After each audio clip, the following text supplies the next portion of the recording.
Hey everyone, hope everybody's doing good and being healthy and staying safe. Today is episode 3 of Getting to Know the Lakewood Tool Box Shelter in Place series.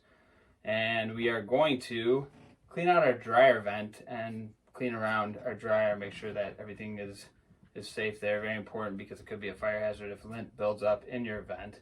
So the first thing you want to do is move your dryer out. I already pulled it away from the wall, so I'm good there. Next thing, make sure there's nothing large stuck behind your dryer. So let me see what I got. Oh my God. All right. There's all those missing socks, and apparently a 6-year-old.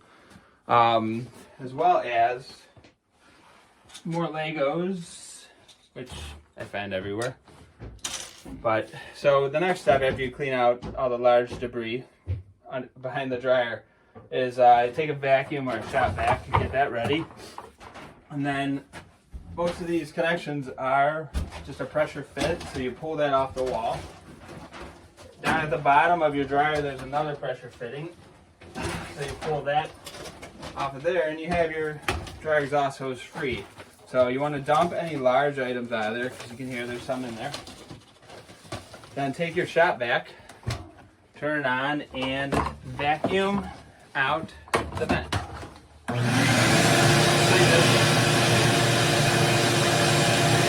Suck it out as best you can. Clean that out really well. Pull your lint trap, clean your lint trap out. Also, you can clean the connection at the back of the base of the dryer. There's the vent connection. You can clean that out as well. Any questions with any project, please call the toolbox, and we are available to help you out. We're available by appointment to rent tool or to loan tools out. Anything you need, please give us a call. We're thinking about you. Have a good week.